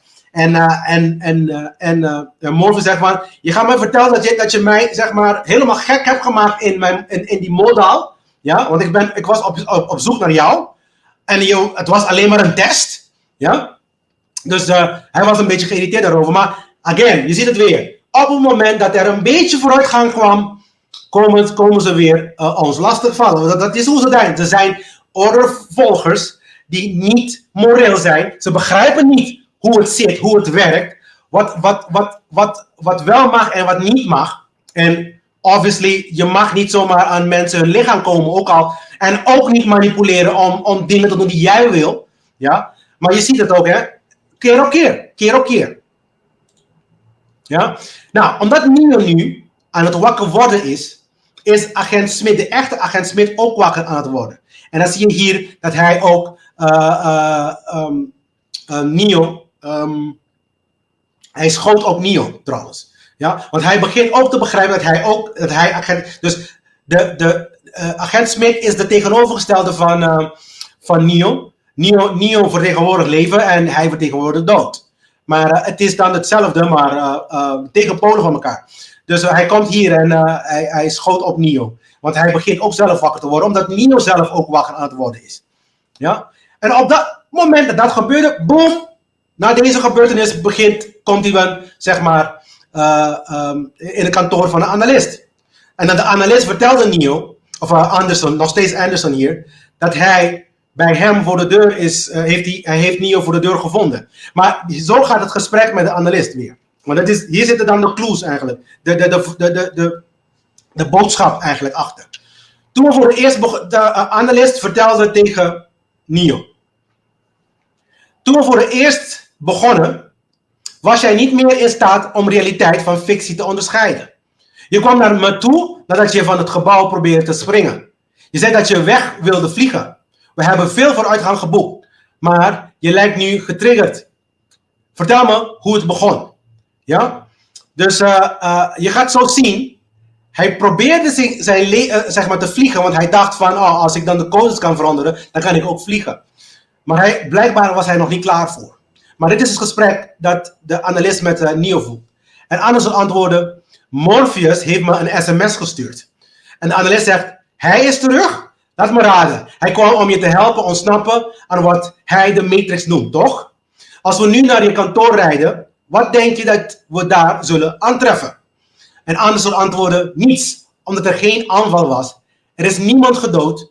Niemand heeft me een sms gestuurd. Ik heb het allemaal verzonnen. Moet ik dat denken? Vraagt Anderson aan de analist. En Anderson zegt, de analist zegt dan ja. Is dat wat je gelooft? En Anderson zegt, het voelde echt. Mensen, we zijn zo klaar hoor. We zijn zo klaar. Ja? En dit is eigenlijk waar de analist naar verwees. Hij probeerde dan zeg maar te vliegen. En als je goed kijkt, maar mijn eigen beeld is daar beneden. Maar daar zit Bugs. Dat is wat Bugs vertelde. Dat op het moment dat hij dan Neo zag. Dat hij probeerde dan zeg maar Neo. Werd Bugs zelf wakker. Oké, dit is ook best wel occult. Want hier zie je dan zeg maar de Anderson die een trofee als game designer zeg maar aannemen. En dit is duidelijk een symbool van Prometheus en Lucifer. En het is dan zeg maar de dualiteit. Weer, dualiteit. Ja, de licht, zeg maar Prometheus of Lucifer die probeert om mensen licht te brengen. Of de donker aspect daarvan is dat Lucifer zeg maar God wil zijn. Zeg maar. Het is een dubbel symbool. Je ziet ook de rode-blauwe pil daar. Ja, dan zie je dat ook. Ja, dat vertegenwoordigt ook deze dualiteit. De rood staat voor waarheid en blauw voor illusie. En dan zie je ook de witte konijn weer. Dus verwijzend naar waarheid. Het zoeken naar waarheid. Zoektocht naar waarheid, eigenlijk de konijn. En dan zie je ook de zwarte doos. Dat ik ook nogmaals de Tesseract. Ik zie daarin de Tesseract. Waar ik ook, dat is dan zeg maar een kubus in een kubus. Die verwijst naar slavernij trouwens. Ja? En hier zie je, hij probeert dan zeg maar te vliegen eigenlijk. Maar het lukt hem niet. En daar zie je Bugs hem redden. En hij zegt hier iets heel aanmerkelijk. Hij zegt, bevrijd mijn geest of ik vlieg of ik val. Ja? Dit is een valse dialectiek natuurlijk, want hij hoeft niets te doen nu. Hij hoeft niks te doen nu hier. Ja? En hier op de dak van het gebouw gingen ze praten en op een gegeven moment onthulde Bugs dat zij was degene die de modaal heeft gehackt en dan vervolgens weer de konijn aan Neo liet zien. Ja, hetzelfde als in de eerste film. En dan, hier zegt hij tegen Bugs hier zegt Bugs tegen Neo, als je echt de waarheid wilt, moet je mij volgen. Ja? Ze gaan dan zeg maar in een soort bewegende portaal. En vervolgens komen ze hier. Je ziet hier, dit is ook een podium. Dit verwijst eigenlijk naar Shakespeare. Ja? De hele wereld is een podium. Ja? We zijn allemaal slechts spelers. Dit is dit verhaal. En je ziet ook een soort van gordijn. En die onderscheidt het waarheid en leugens. Ja? En je ziet dat het gescheurd is. Ja? En Neo gaat ertussen. Want en zegt Morpheus, niets troost angst beter dan een beetje nostalgie. En dat is waar. Soms als ik dan troost wil hebben, soms ga ik naar vroegere gedachten, leuke dingen natuurlijk. Ja? Nou, Bugs vertelde Anderson dat hij niet alleen leeft, ja, maar dat de machines blijkbaar zijn digitale zelfbeeld hebben veranderd. Ja? Dit is een verwijzing trouwens naar ego-identificatie. En over de ik ben cultuur. Ik ben een dokter, ik ben dit, ik ben dat, ik ben dit. Je bent geen van die dingen eigenlijk. Ja, daar heb ik uitgebreid in ontwaakt verhaal uitgelegd. Ja? Dus dit is dat mensen zijn zo geïndoctrineerd dat ze denken wat ze zichzelf vertellen dat ze zijn eigenlijk. Want dit is dan de zelfbeeldprobleem, de ego-identificatie. Zeg maar, je bewustzijn ankeren in de ego-identificatie. Dus op een gegeven moment, opnieuw wordt dan Anderson zeg maar, de rode pil aangegeven. En dit keer natuurlijk neemt hij het wel. Hij neemt het hier, je ziet het dan. Ja. En zelfs toen hij het nam, begint hij tussen zijn echte en zijn digitale zelfbeeld te schakelen. Continu schakelen tussen die tweeën. Dat betekent dat ook al wordt je de waarheid verteld, heb je nog steeds hulp nodig. Want je blijft tussen die twee dingen schommelen. Tussen die twee dingen. Want nog steeds, ja, sommige mensen hebben nog steeds hulp nodig om hun ware doel, zeg maar, die geworteld is in waarheid, te vinden. Ja? Je hebt soms een duwtje nodig. Dat zie je hier. Het is continu, wordt het dan. En dan op een gegeven moment, ja hoor, op het moment dat vooruitgang geboekt wordt, de agenten komen weer. Hier zie je de analist probeert hem natuurlijk een valse verhaal te vertellen. Ja. En het is allemaal natuurlijk. En hier zie je Bugs ook hem duwen. Ja, hem duwen, want dit is eigenlijk een verwijzing naar van luister, je moet nu wakker worden. Het is klaar nu. Ja, het is echt klaar. Dus kennis alleen, ja, dit is wat Yang Ming ooit zei ook. Ja, kennis is het begin, ja, van de praktijk. Ja, doen is de voltooiing van weten. Weten en niet handelen is niet weten. Dat is wat die Yang Ming heeft ooit een keertje gezegd. Dus ik denk, ik wil jullie hiermee ook, zeg maar, dit geven. Ja, dan ja wel hoor, de agenten komen weer. Ze zijn gewoon slechte mensen. Ik wil niet eens daarover praten. Maar ze komen en ze gaan weer proberen, zeg maar, de vooruitgang tegen te houden. Nou, dit is nieuw voor de Matrix 4. Dat noemen ze dan de zwermmodus. En je ziet daar, en daarom zeg ik tegen jou aan, er zijn hele subtiele dingen die ze hebben gebracht in de film. Zo zie je daar, zeg maar, de mondkapje. Ja, duidelijke verwijzing naar onze huidige situatie. Ja, en dan zie je dan, zeg maar, dat ze dan een soort monsters worden. Dat zijn de mensen die in perfecte manipulatie zitten. Dat zijn perfecte slaven van het systeem. Ze doen precies wat ze gezegd worden en ze denken niet eens na. Ja, dan zie je ook de masker. Ja, want op het moment dat ze dan, want Neo probeert nu, zeg maar, vanuit de Matrix te ontsnappen om naar de echte wereld te gaan. Ja, en dan zie je ze hier, proberen ze dat tegen te houden. Dit is echt een van de belangrijke. We zijn bijna klaar, mensen. Want hij wordt wakker, dan ga je stoppen. Ja, Neo probeert natuurlijk uit de Matrix te komen, maar het is een smalle raam. Ook weer een verwijzing dat het pad naar waarheid smal is. Ja? Je moet je een weg bannen naar het pad toe. Dus je moet eigenlijk al die troep weghalen om de waarheid te vinden. Dit is wel een hele goeie. Ik vind het geniaal. En het is alleen mogelijk door. Het is niet alleen mogelijk door. Dus hier had hij ook hulp nodig. Het is niet alleen mogelijk door Neo zijn wil alleen. Ja? Ja, en als Sikh zegt, hoe dichterbij je bent, hoe groter het wordt. Weer verwijzend naar, hoe meer waarheid je vindt, hoe beter en hoe duidelijker het wordt. Ja. Dus hij wordt nu wakker. Ja, in de echte wereld. En dan zie je weer, hij haalt dan, zeg maar, de stront van de wereld uit zijn mond. Dat zie je weer daar. Dan zie je weer dat zijn pot groter is, speciaal gemaakt is voor hem. Dat zie je daar weer. En dan zie je hier weer die twee grote pot. Dit is weer de vlinder trouwens. Als je goed kijkt, zie je daar een vlinder. Ja? Dus ook, het vertegenwoordigt ook deze valse dialectiek weer. Ja? De Hegeliaanse dialectiek. En dan zie je, en dan toevallig ziet ze ook Trinity. Dus de andere pot is van Trinity. Toevallig ziet ze Trinity. En Trinity probeert natuurlijk contact te maken met Neo. Ja, dat is dan wat er gebeurt. Nou, uiteindelijk proberen ze Neo, zeg maar, in de werkelijkheid, in de echte wereld te krijgen, maar het lukt hun niet. Dus, wat gebeurt er nou? Ze probeerden hem terug in de construct te brengen, net als in de eerste film met Morpheus. En dit is hun hier.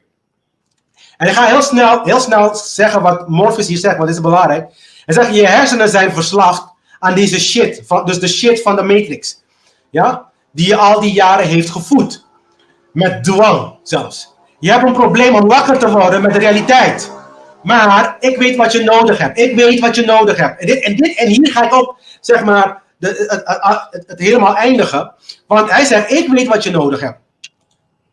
En dan toen brengen ze, dit is de bekende gesimuleerde gevechtsport dojo, ook van de eerste film. En Morpheus zegt, dit kan de eerste dag zijn van de rest van je leven, maar als je het wil, moet je ervoor vechten. En dan Neo zegt, Neo is in deze staat van New Age. Van, nee, ik ben klaar met vechten. Ik ga niet meer vechten, ik ga niks meer zeggen, ik ben klaar ermee. Ja? Dus hij wordt dan genadeloos getimmerd, ja, geslagen door Morpheus. En Morpheus zegt op een gegeven moment tegen Neo, oh, ze hebben je goed geleerd. Ze hebben je goed geleerd. En dan zegt Neo, ja, je kent me niet. Ja, een beetje sarcastisch, je kent me niet. Morpheus zegt, ik ken je. Ja? Omdat ik de enige weet dat nog belangrijk is voor je. Natuurlijk verwijzen naar Trinity. Hij zegt, ik weet dat het is waarom je hier bent. Het is waarom je vecht. Het is waarom je nooit zult opgeven. Dit is het. Als je Trinity wilt zien, moet je vechten. En wat gebeurt er op dat moment? Hij wordt zo kwaad. Dit is het geschenk van woede, by the way. Dit is het geschenk van woede. Ja? Ik noem dit een heilige woede. Ja? En ik wil dit is ook en wat gebeurt er met deze woede, heeft hij een explosieve kracht gecreëerd naar Morpheus toe. Nou, wat ik hier wil zeggen, en dan ga ik het ook min of meer afronden. Wat ik hier wil zeggen is dat liefde, want Trinity die vertegenwoordigt liefde. Dat is de trigger. Je moet al je acties door liefde laten ondersteunen. Dit is ook, laten we even kijken. Dit is ook, dit is een hele mooie, die wil ik nog steeds toch wel zeggen. Maar liefde is de achterliggende, zeg maar achterliggende motief achter je acties. En dat is ook de benzine voor je acties. Zeg maar, omdat ik lief heb, doe ik wat ik doe. Ja? Dus uiteindelijk zegt Bugs tegen Neo van, hoe gaat het met je? Dus uiteindelijk door die woede, door die explosie, komt hij tot bewustzijn. Dan wordt hij wakker dan, ja, in de echte wereld. En Bugs vraagt hem, hoe gaat het met je? En dan zegt Neo, ze hebben mijn leven gemaakt naar een videogame. Ja? Ik weet het niet. Ik weet niet eens hoe ik moet weten. Nogmaals, een verwijzing naar epistemologie. Ja? Eigenlijk moeten we eerst begrijpen, ja, wat het allemaal omgaat. En anders gaan Matrix elke soort idee bewapenen, ja, en tegen ons gebruiken. Dit is ook eigenlijk een verwijzing. Ik weet niet wat ik weet. Dit is ook een verwijzing naar het christendom, zeg maar. Ze hebben de Christusfiguur gepakt, bewapend en een religie van gemaakt, zoals het nu, zeg maar, geuit wordt in onze leven. Ja, dit heeft ook te maken met liefde onder wil. Dat heeft hem eruit gehaald. Dus de liefde, dat is ook wat Crowley zegt, liefde onder wil. Ja? De schip van Bugs heet Mnemosyne. Ja? Het betekent de god van herinnering. Ja? Het betekent ook degene die herinneringen hebben gedeeld. Dat betekent het ook. Dit is heel interessant allemaal. En er is een verwijzing naar de Bijbelse tekst Mark 3, nummer 19 daar ook. Het heeft te maken met Judas. Ja? Of betekent dat het in de zin van, deze keer zal er geen verrader zijn. Of misschien we herinneren ons wie de verrader was. Dat zou ook kunnen zijn. Ja? Oké, dus hier maakt hij dan kennis met de crew van Bugs. En er is zelfs een neoloog. Er is nog een nieuwe term, een neoloog tussen hun. En Neo vraagt aan hun van, zijn de machines nu ook aan onze kant? En Bugs zegt, het zijn sentients. Dit is wat ik bedoelde toen ik zei dat hij jouw offer de dingen heeft doen veranderen. Dus omdat Neo zichzelf heeft geofferd en een afspraak heeft gemaakt met de machinewereld. Sommige van die machines die helpen mensen. Maar Neo die begreep niet, zegt waarom. En dan toen kwam Morpheus. En dat is ook iets nieuws in de film. Dit noemen ze dan een exomorphic particle codex. Geen Nederlandse woord voor, is een Engelse terminologie. Het maakt het mogelijk dat programma's in de Matrix ook een fysieke lichaam krijgen in de werkelijkheid. Best wel awesome, als je mij vraagt. Maar het is ook een krachtige allegorie hierachter. Want niet alle mensen, want Morpheus zegt, want Neo vroeg, waarom helpen de machine ons? En dan Morpheus zegt, niet iedereen streeft naar controle en niet iedereen wil vrij zijn. Krachtige allegorie. Ja? Want het heeft te maken met sommige mensen willen niet vrij, willen slaaf blijven. Nou, nu gaan ze naar de stad I.O. I.O. is input-output in het computerterminologie, waar ze dan zeg maar eigenlijk niet echt een warme welkom hebben gekregen van generaal Niobe. Niobe, deze vrouw heeft Neo zeg maar haar schip gegeven de logos om de machinestad binnen te gaan. Dus ik ga stoppen hier, mensen. Eventjes ik ga niet vragen voor vragen. Niet vergeten, jullie moeten in de spiegel kijken. Het is een zelfreflectie.